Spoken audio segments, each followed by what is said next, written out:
এই মিল্টন, এই যে মাদকাসক্ত মিল্টনকে ফেসবুকে ভাইরাল করার জন্য কিছু অসহায় মানুষের ছবি তুলে তারা মানে এগুলি মানে বিভিন্ন জায়গায় প্রচার করতো শুধু টাকার উদ্দেশ্যেই। এখন তার অ্যাকাউন্টে প্রচুর টাকা, কয়েকদিনে 1,50,00,000 টাকা এসে গেছে, সে টাকাগুলি খরচ করে নাই।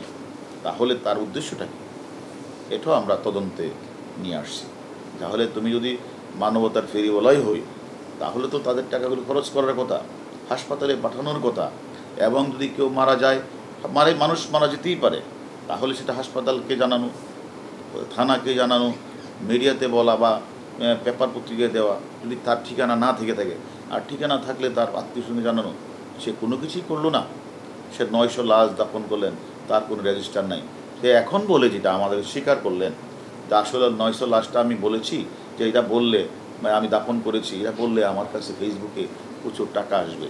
আসলে এত না, আসলে মারা গেছে 135 জন বা 40 জন। তাহলে 135 জনের রেজিস্টারের নামটা দেখাও। তা আসলে সে যে আরও আমাদের তদন্ত বাকি আছে, আমরা তাকে জিজ্ঞাসাবাদ করব যে টাকাগুলি কোথায় পাচার করেছেন, সে কেন পিটাতেন, সে কেন মানে ডাক্তার রাখতেন না, সে কেন এদেরকে হাসপাতালে পাঠাতেন না। এগুলি আমরা তার কাছ থেকে আরও তথ্য নিব। আমি মনে করি যে আজকে যে অসুস্থ হয়ে মানুষ হাসপাতালে আসে, আর যদি এই মিল্টন এই যে এতগুলি মৃত্যুর ঘটনা, এই সবগুলির জবাবদিহি ঘটনা তাকে করতে হবে। মিল্টন সমাদদারের যে বিরুদ্ধে যে অভিযোগ, সেই অভিযোগের সাথে তার স্ত্রীর কোনো সম্পৃক্ততা পেয়েছেন কিনা? আমি মনে করি দিনের পর দিন, রাতের পর রাত এইভাবে বিভিন্ন জায়গা থেকে কোটি কোটি টাকা সংগ্রহ করে আর্থমানবতার তথাকথিত সেবার নামে উনি টাকাগুলি আত্মসাৎ করেছেন, আর ওই রোগীগুলিকে দেখিয়ে টাকা ইনকাম করেছেন। অন্যদিকে সেবা তিনি দেন নাই, ডাক্তারের কাছে পাঠান নাই। সে নিজে একজন নার্স, সে স্বীকার করেছে সেখানে যেতেন। তাহলে এই যে অনিয়মগুলি হয়েছে, এই অনিয়মগুলির বিরুদ্ধে উনি তো কোথাও কোনো প্রতিবাদও করেন নাই, থানাকে অবগত করেন নাই, কাউকে অবগত করেন নাই। তো আমি তো মনে করি প্রাথমিক তাকে জিজ্ঞাসাবাদে আমার কাছে মনে হয়েছে তার জামাইয়ের হাজব্যান্ড তো দায়ী, তার হাজব্যান্ড যে কাজগুলি করেছে সেখান থেকে উনি দায় এড়াতে পারেন না।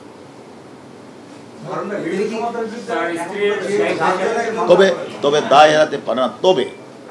তবে সে যে কথাগুলি বলেছেন যে সেখানে উনি ফাউন্ডেশনের টাকা পয়সা যে আসা, এখানে যে যত কিছু রয়েছে কোনো কিছুতে তার নাম নেই।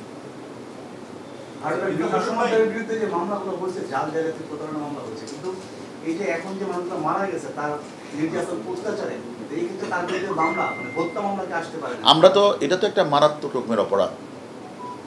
এখানে সে মানুষগুলি মারা গেলেন, সে মানুষগুলির জানাজা হলো না, রাতের অন্ধকারে কবর দেওয়া হলো, আত্মীয় স্বজনকে জানানো হলো না, মিথ্যাভাবে তারা ডেথ সার্টিফিকেট সে নিজেই সিল সাপোর্ট দিয়ে বানালেন এবং বানিয়ে এগুলি রেকর্ডে রাখলেন না, তার আত্মীয় স্বজনকে জানালেন না। তাহলে এই লাশগুলি যে এটা কি করলেন, আসলে কি দাফন করলেন কিনা, সেটা আমাদের তদন্তে আসবে। ভাই এই সাথে কি বলবেন আরেকটা গুরুতর অভিযোগ আমরা ভুক্তভোগী মাঠে নিয়ে পাইছে যে শিশুদের কথা যেটা বললেন যে দেখা করতে দিন, এই শিশুগুলোকে কি করতে এটা আমরা এখন আমাদের একটু ধৈর্য ধরেন, আমাদের তদন্ত চলছে, আরও জিজ্ঞাসাবাদ করা হবে। আমি মনে করি এইরকম মিল্টন সমদ্দার বাংলাদেশে যদি আরও কিছু থাকে তথাকথিত মানবতার ফিওলার নামে এই ধরনের অপকর্ম করে থাকে, সে সম্পর্কে আমরা খোঁজ নিছি।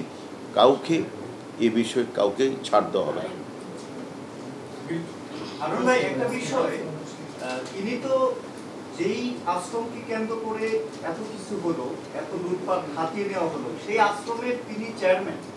এখন এই আশ্রমকে কেন্দ্র করে যদি এত অঘটন, এত লুটপাট দুর্নীতি হলো, সেটার চিফ চেয়ারম্যান হিসেবে মৃত হালদার কি গ্রেপ্তার হবে কিনা?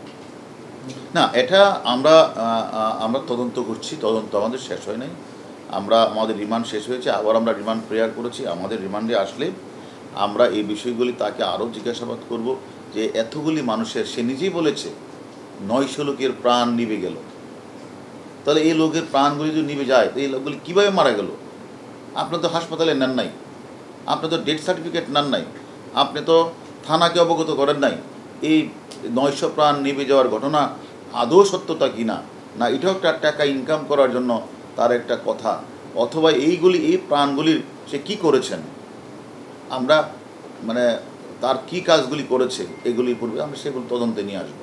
ভাই, আমি একটা প্রশ্ন করি। আমি এখানে যে স্থানীয় কাউন্সিলর মান্নান সাহেব, ওনার একটা ইন্টারভিউ নিয়েছিলাম, তো তখন উনি একটা কথা বলছে যে একটা বিষয় ওনার কাছে বিচার গিয়েছিল মিল্টন সমাদারের বিরুদ্ধে। তখন উনি ওটা সমাধান করতে গিয়ে কোনো এক জনৈক ব্যক্তি গোপালগঞ্জের ওনাকে ফোন দিয়ে হুমকি দিয়েছে কাউন্সিলরকে।